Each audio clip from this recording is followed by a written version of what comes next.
Kolbrin Bible, Book 3, The Book of Scrolls, Chapter 1, Sacred Registers, Part 1.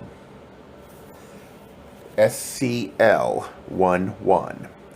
Herein are recorded sacred things, which should never be written, but the memory of man is like a storehouse made of straw, or like a store pit dug in sand.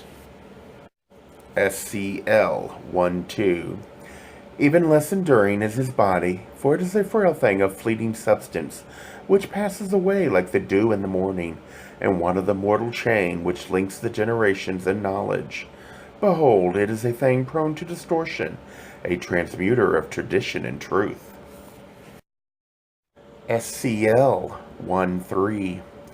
Therefore, when the command went forth from the Great One, illuminated with wisdom, and came to your servant, he saw fit to quell the doubts engendered by fear, and undertook to do the thing which had not been done before, placing his trust fully in the protecting wings which are spread by the words issuing from the royal residence.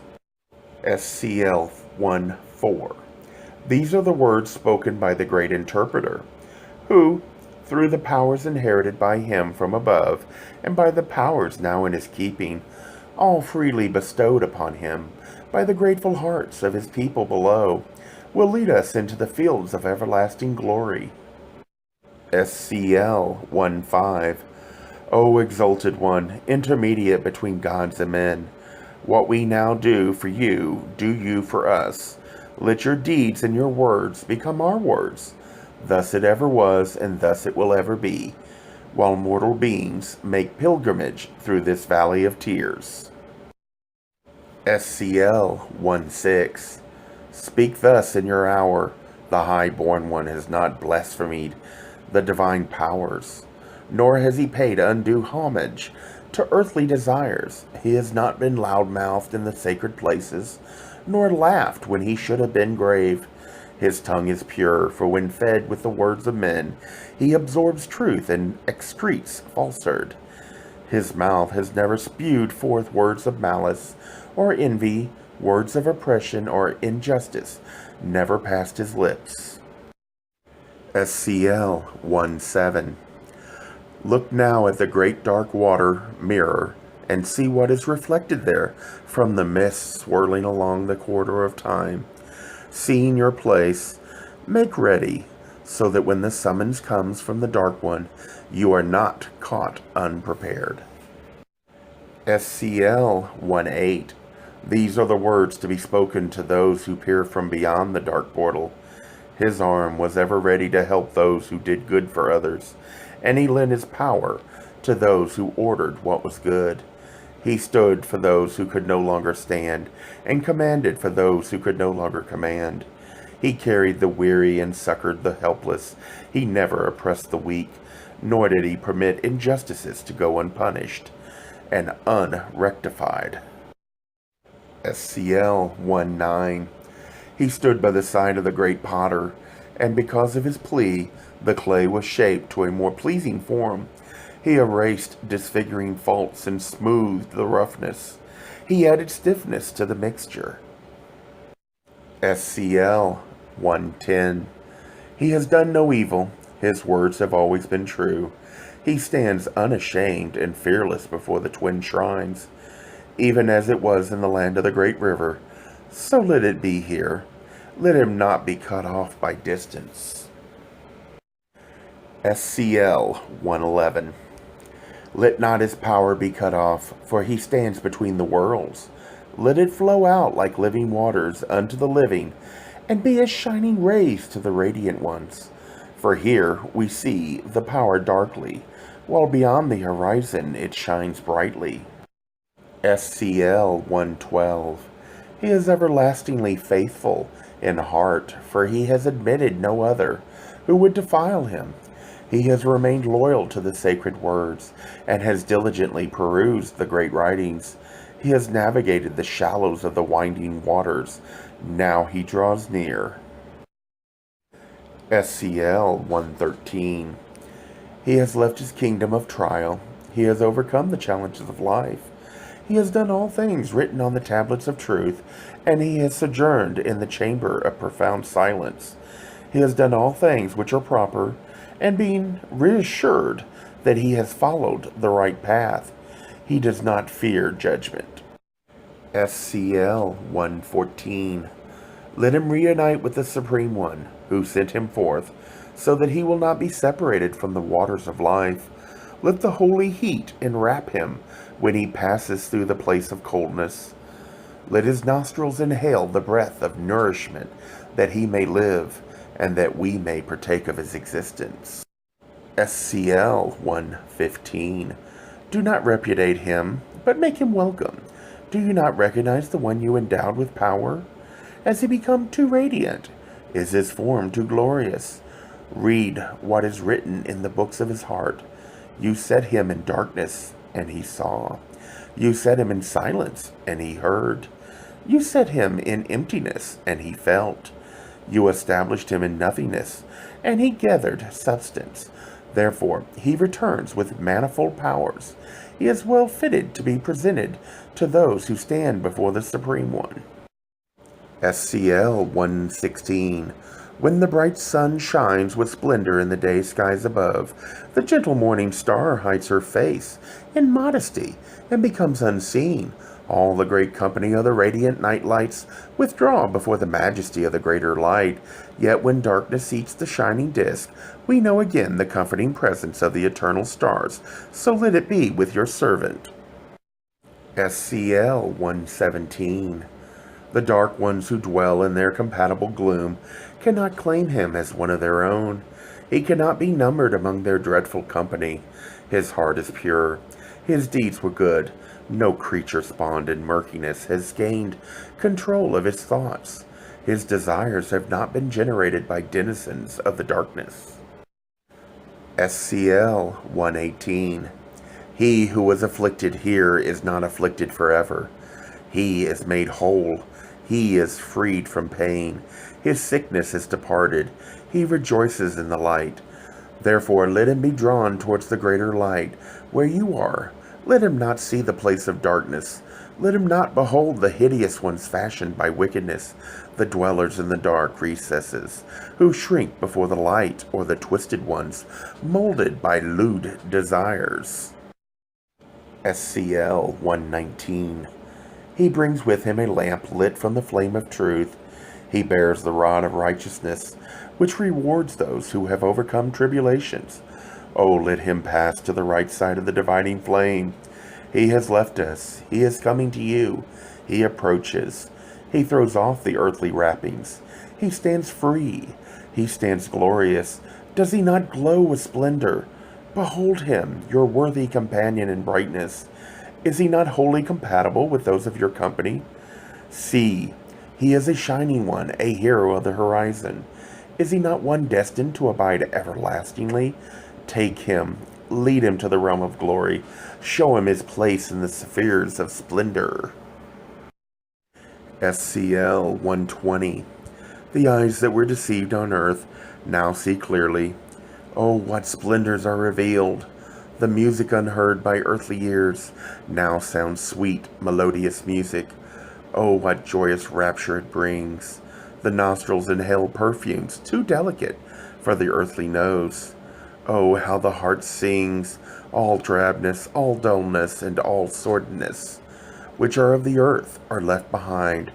Turn him from the place where these can regather about him. SCL 121. The unmoving, empty body remains here before our eyes. It is nothing. It sees not. It hears not. It speaks not. It smells not. Its breath is stilled. It begins to fall apart. There is no life, and the overseer has departed. Nothing remains here with us but this unresponsive thing. The greatness, the feeling, the sensitivity have departed from the body and are now beyond our ken. These are with the real surviving being. Oh, receive him into the life of splendor. We who are here stand blinded behind the veil of flesh. We cannot see beyond ourselves. We hope, we believe, and we trust. Thus it has ever been with men. for they pass their lives behind a wall of limitations. There is a barrier shutting them in. They are imprisoned within a mortal body. Oh, grant us fulfillment. Grant us that which is the ultimate desire and aspiration of men. SCL 122. We speak for this man. He is one who came with us from afar. He is one who has traveled a long, weary road. No taint of meanness stained the purity of his spirit. No corruption of deceit discolored the garments of his soul self. He has gone overshining in radiant splendor, so even the doomed in their darkness can hope when they sight his distant glow. May it shed some small warmth into their grim coldness. SCL 123. O great welcomer, who greets the newcomers, help our departed one. He served well in this place of trial and tribulation. Let him not go unrewarded. He is the son of hope, like us, like those who went before. He hoped as men have always hoped, for this is not a place of certainties.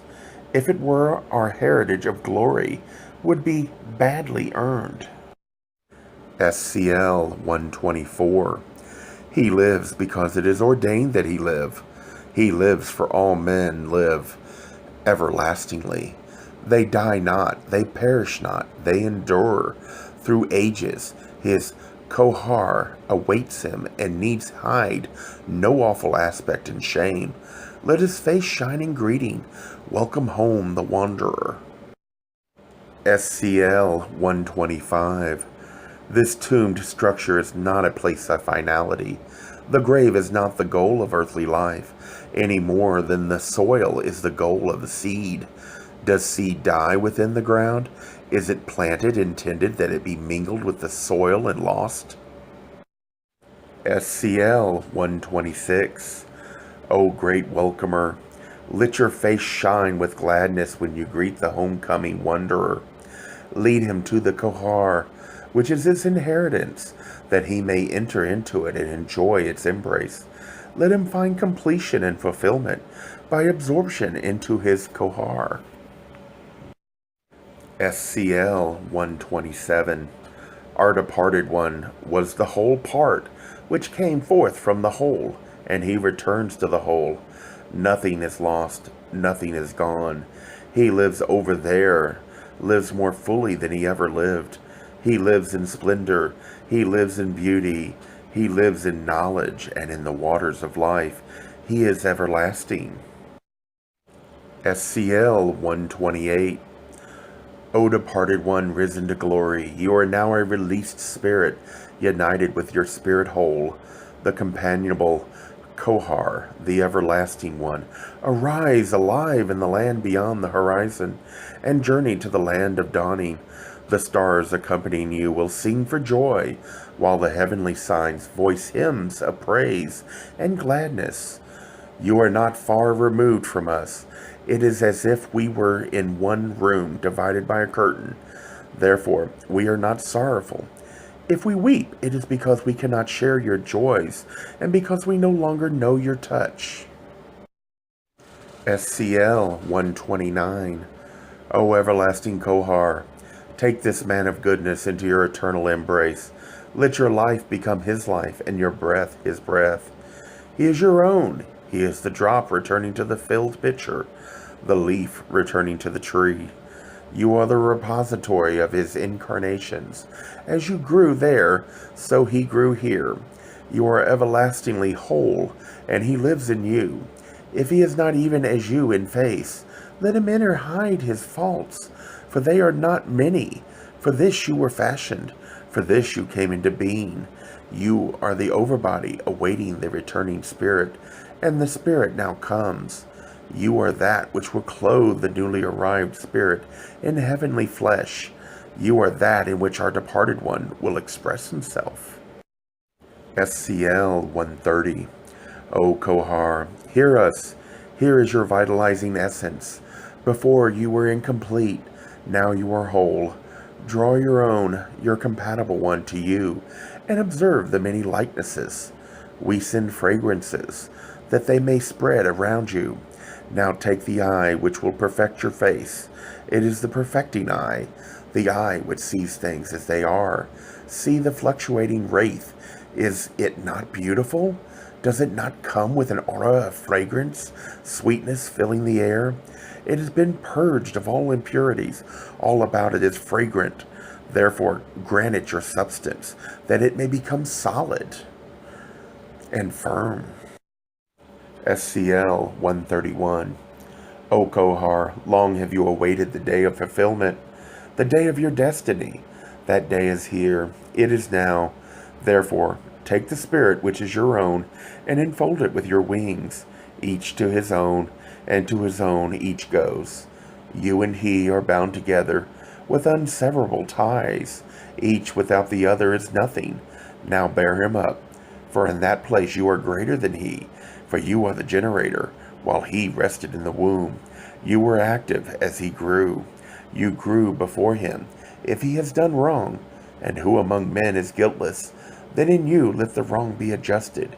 You are his hope, you are his shield, and you are his refuge. SCL 132. This we say to the brilliant one, the guardian of goodness, the departed one, has not walked with ignorance. He has not been slothful in carrying the burden of his duty. He has not been swayed by passions of the body. He has not despoiled the house of another.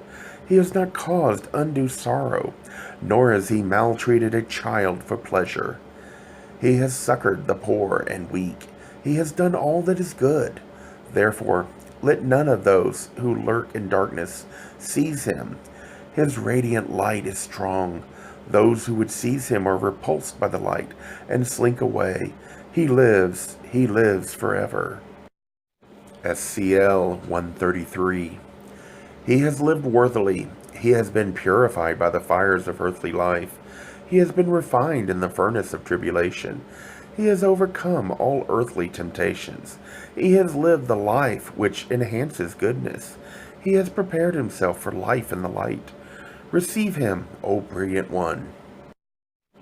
SCL 134. O Co-har, absorb into yourself the life force. It was meant for you. It is yours. It is the enlivening spirit which spans the two worlds. He, the departed one, was you, and even more so were you he. Come to him as the beauteous one came to Bellusis, a great king, and gathered him in compassion and love. Come that he may awaken to new life in your arms. SCL 135. This man, the departed one, who in unity with you becomes the glorious one, was born of a god, and is the child of two gods, after the nature of greater men. Now you are impregnated with the living spirit of he who was prepared by trial on earth for you.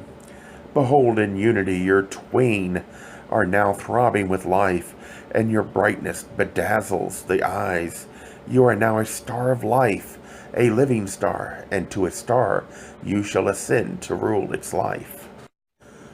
SCL 136. The departed one is now freed. He is loosed from the bonds of illusion. He is saved from the dark waters of unreality, and is one with the eternal light. These things we declare, so let them be. Our thoughts mold a new reality beyond the present real, and this becomes the reality of tomorrow. SCL 137.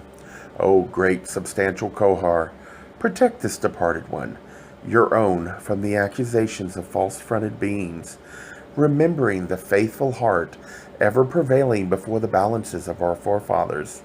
From far away, put into his mouth those words which open doors. Let the goodness in him prevail, but you yourself stand up and bear witness. For him, he suffered from the frailties of men. He was wrathful when provoked, and surely when enduring great burdens, his temper flashed quickly. When his words were not accepted, or his ways followed, and at times he lacked consideration. However, these are small things, inseparable from the frailties of mortal men. In all greater things he was good. Let not the false-fronted one, disguised in his brother's form, possess him. Guard him from the beings lurking in the shadows this side of the darkness. SCL 138. I see this, my brothers, behold. The departed one goes to meet his own image. It is his own self reflected in his image. It is his own self that comes to greet him. It is his Co-har, which embraces him. It welcomes him as though he were one ransomed from captivity. I see them blend, and he becomes a new seed in the heart of his Co-har. SCL 139. I hear the Co-har speak. It names itself Neva Co-har. It says, O man of pure thoughts, of kindly words, of quiet speech, of good deeds, come to me. I am your being, yet I am not you. As you have loved and cherished me, so I now love and cherish you. I am your reward, as I would have been your affliction. They are now united, and this is the place of the first threshold, from whence the complete beings depart. SCL 140. The departed one now stands in his own form and likeness.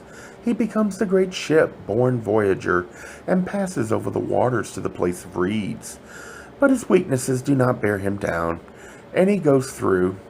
Great ones lift him up. Let him not fall into the fetid waters of decay. He is a worthy son of Luth. Then the lesser is carried by the greater, while dark ones gaze up from their misery and wait silently to see if he is borne up. The glorious one goes past in peace, for he is not compatible with their dark company. He remains unmolested, for flame confounds the hands of slime. SCL 141. An unloosed dark one comes up saying it will take this man, but is repulsed by brightness. It is a thing of maimed rottenness, for on earth it was clothed in lust-saturated flesh, though contained in a form of beauty. The heart of this man is not faint. See him now. Is he not sure of his welcome among beings of glory? He is as the wild bull, the prince of herds. He is a great one among the everlasting spirits. SCL 142. He reaches the firm ground where a bright being welcomes him, and he is named the newcomer. He has landed on the shore and climbed the steps of splendor. He is in the company of shining spirits, and his earth-life companions greet him. They welcome him, saying, all this beauty and splendor is yours to enjoy. They bring garments of beauty, bright clothes of radiance. SCL 143. He has passed through the hall of judgment. The twin truths have heard his plea, and those who bore witness have departed. He has crossed the waters and ascended the steps. Now he has attained the threshold of immortality and stands in rapture. He has passed by the regions of darkness and gloom, and is with glory. He comes to everlasting life in a true form of splendor, to dwell evermore as a living spirit within his Co-har. How wonderful it is to be united and one with the Co-har. SCL 144. The newcomer looks back across the waters to the place of decision. Then he turns and ascends the steps to the threshold of immortality. He is in his true form, yet he is a spirit within his Co-har. He speaks, but it is not the speech of men, and all understand him. His hearing is all-embracing. He sees both the powers of light and the powers of darkness. But the powers of darkness no longer affect him. SCL 145. The newcomer has reached his compatible abode. He has fought the battle, which is mortal life, and risen supreme to victory. He has not been vanquished by the raging ones, which are the bodily passions. At each step forward, he has left a lifeless form. At each step, he has fought a shadow. At each step, he has won the clash of arms. SCL 146. The newcomer has sought out and discovered the one hidden behind the two and the three, which stand before them. He knows the secrets of the nine, which veil the others from the eyes of men. He has unraveled the skein of life's mysteries, even as those enlightened ones yet living on earth must do. SCL 147. There is no suffering or pain in the newcomer. He cannot feel hurt, neither can he be sorrowful. If a companion of his earth journey be numbered among the dark ones, then his heart is soothed with forgetfulness. But later he will remember, and because of his efforts, the dark one will be returned to the crucible.